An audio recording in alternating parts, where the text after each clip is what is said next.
नमस्कार बंधू भगिनींनो, आपल्या सगळ्यांचं सहर्ष स्वागत आहे स्वास्तिकम या माझ्या चॅनलवर। आज मी आपल्यासाठी सवित्र भक्ती विजय कथासार या पुस्तकाच्या पिटाऱ्यातून कबीर संत आहेत त्यांची कथा घेऊन आलेली आहे। आपल्याला संत कबीर हे सगळ्यांनाच परिचित आहेत, पण ह्यांचं चरित्र, ह्यांचा जन्म कसा झाला, ह्यांच्या भक्तीमध्ये ह्यांनी वृद्धी कशी काय केली आणि ह्याचा प्रचार प्रसार लोकांपर्यंत कसा पोहोचवला हे आजच्या आपण व्हिडिओमध्ये ऐकणार आहात। हे व्हिडिओ जर आपल्याला आवडत असतील तर आपण नक्कीच माझ्या चॅनलला सबस्क्राईब करा, माझ्या व्हिडिओला लाईक करा आणि कमेंटद्वारे मला नक्की कळवा की आपल्याला माझे व्हिडिओ कसे वाटत आहेत। आणि भक्तांनो, आपण हे जे व्हिडिओज आहेत हे आपल्या मुलांनाही ऐकू शकता, जेणेकरून त्यांनी फक्त पुस्तकामध्ये संत कबीर, संत तुकाराम, संत नामदेव असे वेगवेगळ्या संतांची नावं ऐकलेली आहेत, पण ह्यांचं चरित्र काय आहे, ह्यांचा जन्म कसा झाला, ह्यांनी भक्ती कशी काय केली, हे सगळं गोष्टी स्वरूपाने आपण त्यांना या व्हिडिओतर्फे ऐकू शकता आणि त्यांच्या भक्तीमध्ये सुद्धा वृद्धी करू शकता आणि त्यांना सन्मार्गावरती जाण्यासाठी ह्याच्यानी मदत होईल। तर चला मग सुरुवात करूया आजच्या व्हिडिओस। नैवेद्यम समर्पयामि, नैवेद्यम समर्पयामि, नैवेद्यम समर्पयामि, नैवेद्यम समर्पयामि। श्री गणेशाय नमः, श्री सरस्वतीभ्यो नमः। संत कबीराची चरित्र। श्रोतेजन हो, नारायणाच्या सांगण्यावरून उद्धवाने नामदेवाचा जन्म घेतला व शुकाने भागीरथी नदीत शिंपल्यात प्रवेश केला। तेथे तो राम राम असा नामजप करीत राहिला। त्यावेळी गंगा नदीवर तमाल मोमीन सूत धुण्यासाठी आला होता। त्याला तो मोठा शिंपला नदीच्या प्रवाहातून वाहत येताना दिसला। त्याने तो उचलला व प्रयत्नपूर्वक उघडला। आत त्याला एक बालक दिसले। त्याला फार हर्ष झाला।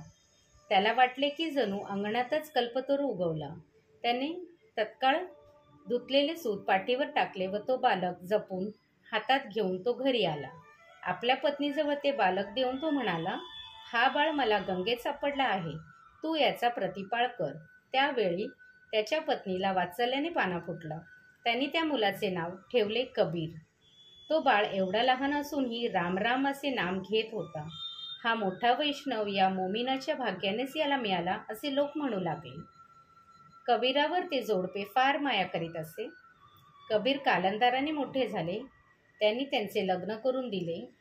त्यांना व्यवहार शिकवण्याचा प्रयत्न केला, पण तो कशातच लक्ष घालीत नसे। तो सर्व बाबतीत उदासीन होता। चोरांनी काही उचलून नेले तरी त्याला काहीच वाटत नसे। लोक त्याला हसत, पण हा सर्वांकडे दुर्लक्ष करी व भजन करीत बसे। त्याची आई त्याला परोपरीने शिकवी, पण तो रामनामच घेत बसे। तिने एकदा त्याला हातमागावर बसविले, सुते जोडून दिली आणि विणकाम कसे करायचे ते दाखवून दिले। पण आई दूर जाताच तो आपला रामाचे ध्यान करीत डोळे मिटून बसला। त्यावेळी आई म्हणाली, असे पाहून स्वतः अयोध्येपती रामचंद्र ते काम करायला येऊन बसले। कबीर ध्यानात मग्न होते आणि देव शेला विणीत बसले होते। मध्येच कबीर देहभानावर आला आणि शेला विणू लागला। तो शेला विणू लागला की रामचंद्र अदृश्य होईल, पण तो रामाच्या ध्यानातच मग्न झाला की रामचंद्र शेला विणू लागले। कबीर देहभानावर आला की रामचंद्र दुरून कौतुक पाहत असे। अशा रीतीने दोघांनी मिळून शेला विणून पूर्ण केलं। मग कबीराने त्या शेलाची घडी करून आईजवळ दिली। मग आई कबीराला म्हणाली, आता तू बाजारात जा, हा शेला विकून पैसे आण। झाले। कबीर शेला घेऊन बाजारात गेला। त्याच्याजवळ शेला होता। तो ग्राहक लोक पाहत व मनाशी त्याची काहीतरी किंमत ठरवीत, पण पुन्हा शेला पाहत तो जास्त मूल्यवान वाटे। 10 मुद्रा किंमत मनाशी ठरवावी, तो 20 वाटावी, 50 ठरवावी तर तो शेला उंची वाटावा, 100च्या खाली मिळणार नाही असे वाटावे। असा प्रकार होऊ लागला। प्रत्येकाला शेला आवडे, पण आपल्या जवळचे पैशात तो येणार नाही असे वाटून ग्राहक नाराज होऊन पुढे जात कोणी श्रीमंत सावकार पाही व त्याला वाटे लाख मुद्रांचा असेल। असे होऊन सर्वजण कबीराच्या कौशल्याची प्रशंसा करून जात। जशी वाद्य वाजवावी तसा आकाशातून पडसाद उठतो। त्याप्रमाणे ग्राहकाच्या मनाप्रमाणे त्या शेल्याची किंमत त्याला वाटे. शेल्याला ग्राहक नाही म्हणून शेवटी कबीर घरी आला व घरात न शिरता घराच्या बाजूस एक ओस पडलेले घर होते, तेथे बसला. घरी आई रागवेल असे भय त्याला वाटत होते. कबीर पुन्हा पुन्हा रामभजन करीत बसला. त्यावेळी त्याची परीक्षा पाहावी म्हणून देवाने एक म्हाताऱ्या ब्राह्मणाचे रूप घेतले. त्याच्या अंगावर फाटके कपडे होते. तो थंडीने कुडकुडीत होता. त्याने कबीराजवळ मला काहीतरी पांघरायला दे असे म्हटले. तेव्हा कबीराने या ब्राह्मणाला नाही कसे म्हणावे असा विचार करून त्या शेल्याचा अर्धा भाग फाडून दिला. वस्त्र पांघरून भगवान दूर गेले आणि आपल्या भक्ताची कसोटी पाहावी म्हणून एका फकीराचे रूप घेऊन जरा वेळाने परत कबीराजवळ आले व म्हणाले, देव निर्गुण निराकार आहे. तू त्याला राम कृष्ण असे सगुण साकार का मानतोस? कबीर शांतपणे म्हणाले, देव निराकार असला तरी भक्तांसाठी साकार रूप घेतो. कबीराला फकीराने पुष्कळ धाक घातला, पण कबीर रागवला नाही व त्याने रामभजनही सोडले नाही. फकीराने पटकन विषय बदलून मला पांघरायला काहीतरी दे असे म्हटले. कबीराने शेल्याचा अर्धा तुकडा उरला होता, तो त्या फकीराला देऊन टाकला. शेला विकला जात नाही म्हणून जी काही थोडी चिंता कबीराला लागली होती तीही गेली. ग्रहण सुटलेल्या चंद्रासारखा मोकळा होऊन कबीर फार आनंदाने भजन करू लागला. इकडे श्रीहरीने एका ब्राह्मणाचा वेश घेतला आणि तो कबीराच्या घरी गेला. तो कबीराच्या आईला म्हणाला, अहो, तुमचा कबीर बाजारात गेला विकायला शेला. त्याला पुष्कळाने शेल्याची किंमत विचारली, पण त्याचे लक्षच नव्हते. तो मूक बसला होता. शेवटी त्याने एका ब्राह्मणाला अर्धा शेला फाडून दिला आणि अर्धा उरलेला शेला एका फकीराला दिला. मी हे सारे काही दुरूनच पाहिले. तुमचे कल्याण व्हावे म्हणून सांगायला आलो. तो आता लपून बसला आहे. हे ऐकताच कबीराची आई क्रुद्ध झाली. कबीर घरी आला की त्याला शिक्षा करावी असे ती म्हणू लागली व वाट पाहू लागली. तेव्हा ब्राह्मण म्हणाला, तो भिवून लपून बसला आहे. तो येणार नाही. मी तुम्हाला दाखवतो, चला. प्रभूने तिला जेथे कबीर बसला होता तेथे नेले. दूरनच कबीराकडे बोट दाखविले. तो रामनामाचे भजन करीत तल्लीन झाला होता. ते पाहून तिला फार राग आला. त्याला ती रागारागाने पुष्कळ बोलली, पण ते देहभानावर होतेच कुठे. त्याला काहीच कळत नव्हते. कबीराला मार द्यावा म्हणून ती इकडे तिकडे पाहू लागली. तेव्हा हाताशी काहीतरी मिळेना. त्यावेळी प्रभूने ब्राह्मण वेशातच तिला एक छडी आणून दिली. कबीराला मार मिळाला की तो काय करतो अशी कसोटी पाहावी असे देवाच्या मनात आले. कबीराची आई सपासप छड्या कबीराला मारण्यास सुरुवात केली, पण कबीराला काही जाणवतच नव्हते. मात्र प्रकार असा झाला की ब्राह्मण रूपधारी देवाच्या अंगावर वळ उठू लागले व तो ओरडू लागला. पटकन पुढे होऊन देवाने कबीराच्या आईला म्हटले, माते, कबीराची मी व्यर्थ कसोटी घ्यायला गेलो. हे पहा, त्याला मारलेस, पण वळ माझ्या अंगावर उठत आहे. पुरे कर. कबीराची आई चकित होऊन पाहू लागली. तेव्हा कबीराला व तिला कोदंडधारी श्रीरामाचे स्वरूपात देवाने दर्शन दिले. कबीराने उठून प्रभू चरणांना मिठी मारली. कबीराला तो म्हणाला, माझ्या भक्ता, तू तर बळीराजापेक्षाही श्रेष्ठ भक्त आहेस. यापुढे मी तुला क्षणभरही विसरणार नाही. कबीराच्या आईला देव म्हणाला, तुझे भाग्य फार मोठे आहे. कबीरासह त्याची माता देवाच्या चरणी लीन झाली. भगवंत अदृश्य झाले. मग कबीराला घेऊन ती घरी परत आली. तिचा राग कोठल्या कोठे मावाला होता. अशा रीतीने कबीराची आई त्याला त्रास देईनाशी झाली. तिला रामाचे दर्शन झाले होते. कबीराची योग्यता तिला कळली होती. तीही आता घराची चिंता न करिता हरिभजना दंग राहू लागली. कबीराची पत्नी कबीरासारखीच भक्त होती. कालांतराने कबीराला तिच्या ठायी एक पुत्र झाला. त्याचे नाव कमाल असे ठेवले होते. तो अतिशय प्रेमळ होता. जसजसा तो मोठा होऊ लागला तसतसा कबीरासारखाच हरिभजना दंग होऊ लागला. तो वडिलांसारखेच कीर्तन करू लागला. तो सुमारे 12 वर्षाचा झाला नसेल. तोच वडिलांना म्हणाला, बाबा, मला तीर्थयात्रा करण्याची इच्छा आहे. विशेष म्हणजे द्वारकेस केव्हा जाईन असे मला झाले आहे. मी जाऊ का? कबीराला फार आनंद झाला. कमालाची आई स्वतःला धन्य मानू लागली. दोघांनी त्याला अनुज्ञा दिली. कमाल क्षेत्रामागून क्षेत्र फिरत चालला. ज्या गावी तो जात असे तेथे एक रात्र राहून कीर्तन करी व मग पुढेच निघून जाई. तो लहान वयातही विरक्त होता. त्याचे ज्ञान, भक्ती, विरक्ती, विनय, कीर्तन, निःस्पृहपणा पाहून गावोगावचे लोक त्याला फारच मानू लागले.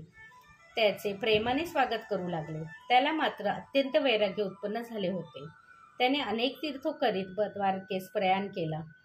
तेथे तो द्वारकाधिपतीच्या दररोज पूजा करी, त्रिकाल दर्शन घेई, रोज कवित्व करून हरिगुण गायन करी. 4 मासपर्यंत तो द्वारकेत राहिला. त्यानंतर रणछोडाची मूर्ती पाहून पुढे चित्रकूट नगरात गेला. तेथे विष्णुदास नावाचा सावकार होता. तो फार भाविक व उदार होता. तो कमालाचे कीर्तन ऐकून फार संतुष्ट झाला. त्याने कमालाला आपल्या घरी नेले. त्याला काय द्यावे असा विचार करून विष्णुदासाने त्याला पुष्कळ द्रव्य देण्याचा बेत केला. पण हा काहीच घेणार नाही म्हणून त्याला प्रश्न पडला. शेवटी त्याने एक लहानसा पण अत्यंत मूल्यवान हिरा देऊन केला. तो हिरा घेण्यास कमाल काही तयार होईना. हे मला वैष्णवाला काय कामाचे? समुद्रावर पाऊस जसा व्यर्थ तसेच हे दान आहे, असे तो म्हणाला. पण तेथून निघून विष्णुदासाने त्याच्या वस्त्राला तो हिरा हट्टाने बांधून दिला. कमाल घरी आला. सर्व यात्रेत वृत्त त्याने कबीराला सांगितले. आईला सर्व वर्णन करून सांगितले आणि मग विष्णुदास सावकाराने हट्टाने हिरा कसा दिला ते सांगून तो हिरा आपल्या वस्त्राची गाठ सोडून कबीरासमोर ठेवला.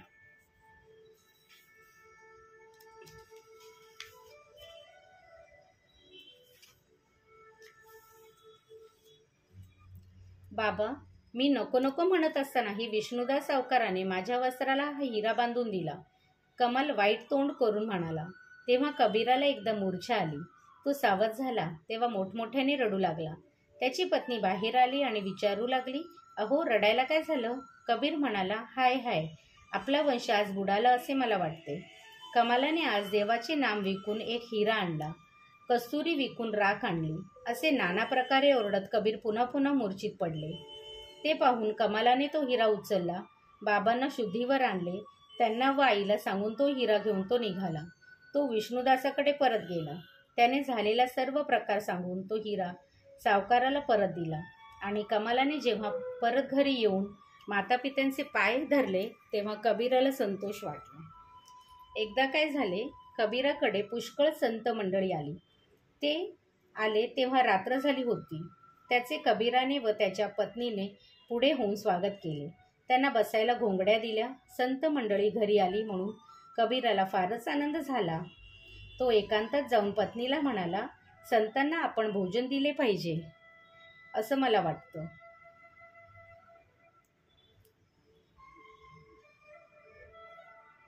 पत्नी म्हणाली, अहो, पण घरात खायला तिळभरही अन्न नाही, शेजारीही उसने देणार नाही, विकत घ्यायला पैसे नाही. आता एकच उपाय आहे, तुम्ही आणि कमाल दोघे चोरी करून धान्य आणा, म्हणजे काहीतरी सोय होईल. कबीराने खरोखर खडक घेतले. कमाल पहार घेऊन बापासह निघाला. दोघे बाजारात गेले. वाण्याचे दुकान त्यांनी फोडले. मध्यरात्र झाली होती. वाणी घोरत पडला होता. कमाल पाहू लागला. सर्वत्र वस्त्रभूषणे होती, पण कमालाची गरज फक्त धान्याची होती. त्याने कणिक, गहू, तांदूळ, डाळ, तूप, साखर, हळद, हिंग, जिरं, मीठ व कडधान्य घेतले. कबीर बाहेर उभा राहिला होता. त्याच्याजवळ त्याने सारी सामग्री दिली. मग तो बाहेर निघावे म्हणून खिडकीजवळ वळला. तेवढ्यात त्याच्या मनात विचार आला, वाणी बिचारा निजला आहे, त्याला सांगून जावे. मग तो गाण्यास उठविले. शेठ उठा, आम्ही दोघे चोर आहोत. तुमचे दुकान फोडले आहे. आम्ही धान्य सामग्री चोरून घेऊन जात आहोत. तुम्हाला सांगून जातो. वाणी उठला. तेवढ्यात कमाल खिडकीतून निघून जाऊ लागला. वाणी चपळ होता. कमाल अर्धा खिडकी बाहेर होताच त्याचे धड व हातपाय आत होते. वाण्याने त्याला घट्ट पकडले. कमालाने कबीराला म्हटले, अहो बाबा, आपण दोघे किंवा मी चोरी करताना सापडलो तर बाजारात बोंब होईल. घरी संतांना भोजन कोण देईल? तुम्ही माझे डोके कापून घेऊन जा, म्हणजे माझी ओळख कोणाला पटणार नाही. कबीराने सरळ त्याचे डोके कापले व धान्य आणि त्याचे कापून घेतलेले डोके घेऊन तो घरी गेला. त्याने झालेला प्रकार आपल्या पत्नीला सांगितला. तिला वाईट वाटले, पण संतांना तिने सर्व अन्न शिजवून भोजन घालून संतुष्ट केले. रात्री संत जनवस्तीत राहिले व सकाळी उठून स्नानाला गेले. इकडे वाण्याने हातात कमालाचे फक्त धड व पाय होते. सारे लोक गोळा झाले होते. चोर कोण होता ते कोणालाच कळेना. चोर फक्त धान्य घेऊन गेला याचे लोकांना नवल वाटले. वाणी राजाकडे तक्रार घेऊन गेला. राजाने सर्व चौकशी केली व शेवटी धडच सुळावर चढवायची आज्ञा केली. त्याला सुळावर चढवण्यात आले. साधू संत स्नान करून कबीराकडे परत आले. त्याला अनेक प्रकारे आशीर्वाद देऊन ते निघाले. कबीर व त्याची पत्नी संतांना पोचविण्यासाठी दूरपर्यंत गेले. वाटेत पुष्कळ लोक दिसले. चव्हाट्यावर उंच सुळावर कमालाचा देह चढविला होता. संत मंडळी थक्काबक्के व ते पाहू लागली. तोच अकस्मात त्याने धडाचे संतांना हात जोडले. सर्वांना नवल वाटले. कबीराला संत विचारू लागले, हे धड जिवंत कसे? याने नमस्कार कसा केला? हा प्रकार तरी काय आहे? तेव्हा कबीर म्हणाले, हा चोर होता, पण वैष्णव होता. त्याने तुमचे दर्शन झाले म्हणून नमस्कार केला. जटायू जसे प्राणरक्षण करून होता तसा तो जिवंत राहिला असावा. पण तुम्हाला एवढे माहीत आहे तर तो चोर कोण होता ते तरी काय सांगा. संत म्हणाले. तेव्हा कबीराने सर्व प्रकार त्यांना कथन केला. संत म्हणाले, आम्ही भोजन मागितले नव्हते तरी आमच्याकडे तुम्ही आपला कमलासारखा भक्त पुत्र मारलात. हरी हरी. कबीर म्हणाला, अवघा संसार नाशवंत आहे. जे जे आक्रास आहे ते तर नष्ट होणारच. त्याला आम्ही मारले नसते तरी तो काय अमर झाला असता का? संतांचे हृदय द्रवले. ते कबीराला म्हणाले, त्या मुलाचे मस्तक कुठे आहे? कबीराच्या पत्नीने धावत घरी जाऊन कमलाचे लपून ठेवलेले मस्तक आणले. ते पाहून संत मंडळींना अत्यंत दया आली. त्यांनी सुळावरून कमलाचे धड काढून घेतले व त्याचे मस्तक धडावर बसविले. तो काय आश्चर्य! कमाल परत जिवंत झाला. पटकन पुढे होऊन त्याने संत मंडळींना साष्टांग नमस्कार घातला. त्याच्या डोक्यावर वरदहस्त ठेवून संतांनी त्याला पोटाशी धरले.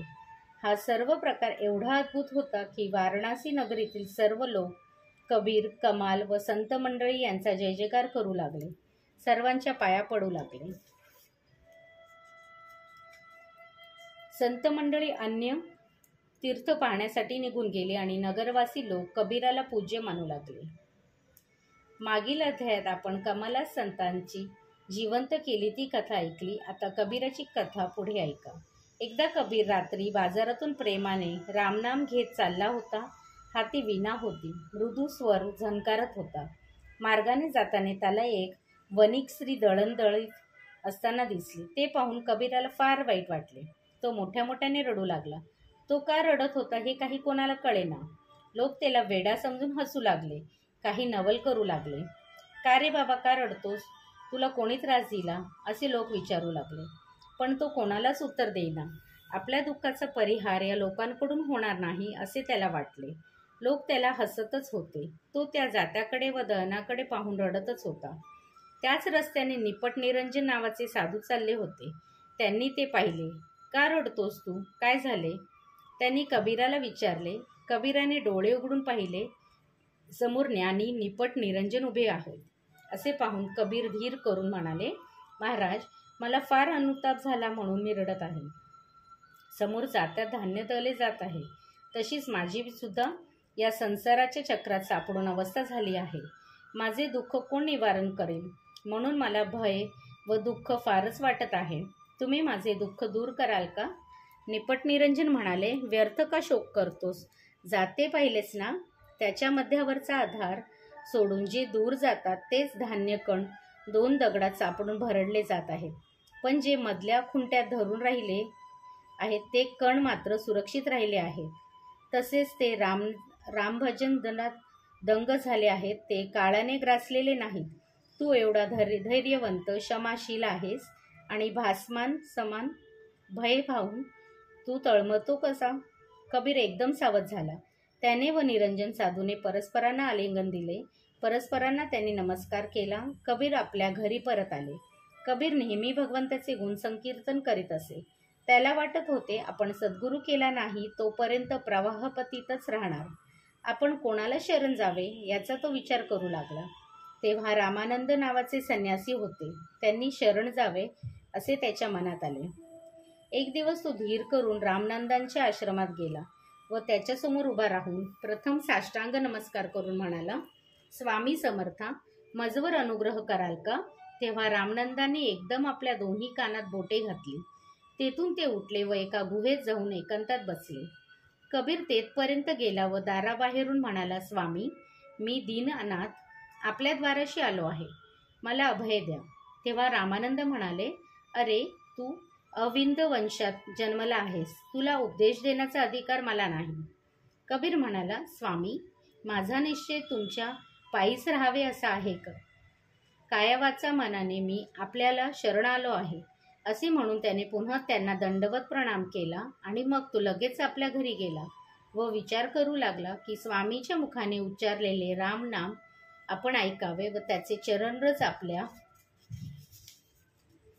अंगाला लावावे, यासाठी काहीतरी मार्ग शोधावा. मग रामानंद स्नानाला जात असत त्या मार्गावर एक खड्डा कबीराने खणला व तो रात्री ज्या जागी आडवा पडून राहिला. रामानंद पहाटेच नदीवर स्नानाला निघाले. ते झपझप चालत होते. त्यांचा पाय कबीराला लागला. तेव्हा अरे रे अशा भावनेने त्यांनी राम राम असे शब्द उच्चारले आणि म्हटले, कोण आहे? कोणाला लागले माझे पाय? तेव्हा कबीर पटकन उठला व म्हणाला, स्वामी, आज मजवर अपार कृपा केली. माझ्या भाळाला आपले चरण सहज लागले आणि आपण राममंत्र माझ्या कर्णपती घातलात. आहा, माझ्यासारखा भाग्यवान त्रिभुवनात सापडणार नाही. मला सद्गुरू चरण लागले, आता माझे जन्ममरणच टळले, असे म्हणून त्यांच्यासमोर प्रेमाने नाचू लागला. रामानंद चकित झाले. ते स्मितहास्य करू लागले, पण त्यावेळी काहीतरी जास्त न बोलता ते तसेच स्नानास निघून गेले. कबीर मोठा दृढ निश्चयी दिसतो, त्याची कसोटी पाहावी असा त्यांनी विचार केला. एकदा काय झाले, कबीर भर बाजारात माझे सद्गुरू रामानंद आहेत, त्यांचे चरण माझ्या हृदयी धरून मला केवढा आनंद मिळाला, आहा, असे म्हणत आनंदाने नाचत होता. रामानंद त्यावेळी तेथून जात होते. त्यांनी ते ऐकले आणि आपल्या पायातील खडावा त्यांनी कबीराच्या डोक्यावर फेकून मारली. तू स्वतःला माझा शिष्य उगाच म्हणवतोस. मी तुला केव्हा उपदेश केला? कोण साक्षीला होता? बोल, असे त्यांनी दरडावून विचारले. खडावा डोक्यावर लागताच रक्त भळभळ वाहू लागले. पण कबीराला फारच संतोष झाला. तो लोकांना हाका मारू लागला, ऐका हो, ऐका हो. यांनी उपदेश दिला तेव्हा कोण साक्षी होते असे विचारून माझी निर्वचना केली खरी, पण तुम्ही सर्व पाहत असताना यांनी आपल्या पादुका माझ्या मस्तकी ठेवल्या आहेत. स्वामी, या सर्वांची समक्ष आणि पृथ्वी, तेज, जल, वायू, आकाश व नारायण यांना साक्ष ठेवून आपले चरण मी माझ्या मस्तकी धारण केले आहे, असे म्हणून त्याने खडावा मस्तकी धरली. रामानंद गहिवरले. कबीराजवळ जाऊन त्यांनी पुष्कळ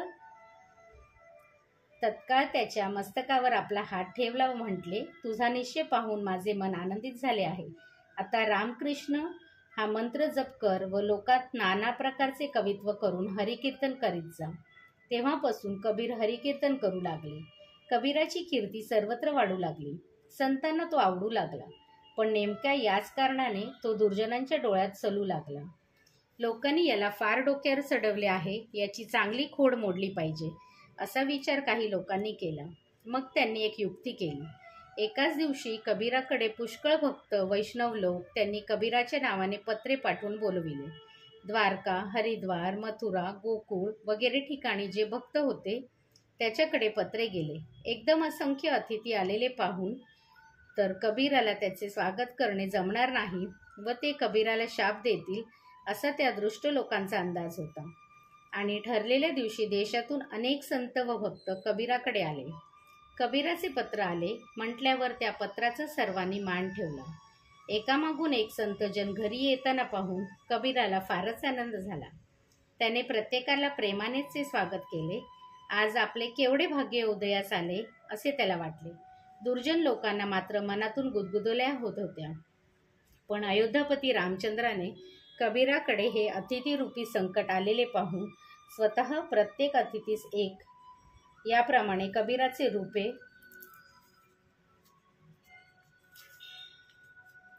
घेतली व प्रत्येकाची सेवा करू लागले.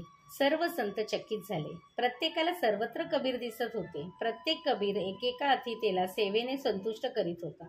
श्रीकृष्णाने जशी रासलीला केली त्यावेळी अनेक रूपे घेतली होती, तसेच तेथे रामाने केले.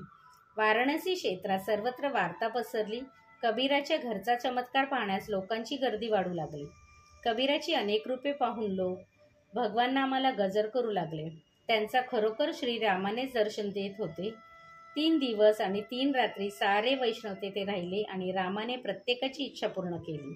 तो सोहळा पाहून ज्यांनी खोडसाळपणे पत्रे पाठवली होती ते सर्व लोक पूर्ण वरमले आणि अतिथी समुदायास जाताना रामाची सर्व रूपे अदृश्य झाली. दृष्ट लोकांना फारच पश्चाताप झाला. ते धावत आले व कबीराची पाया पडून त्यांची क्षमा मागू लागले. कबीराने त्यांची वृत्ती पालटली. तेही भगवंताचे भक्त झाले. दुर्जनांनी जरी वाईट हेतूने संत मंडळींना बोलवणी पाठवली होती तरी संतांचा मेळावा भरला व श्रीरामाचे सर्वांना कबीराच्या रूपात दर्शन घडले. हे मात्र ईश्वराच कार्य घडवून आणले. श्रीहरी श्रीहरी राम राम राम. हे कबीराचं चरित्र इथे संपत आहे. तरी आपण पुढच्या संतांचं पुढच्या व्हिडिओमध्ये कथा ऐकूया. तर तुर्तास मी इथे थांबते.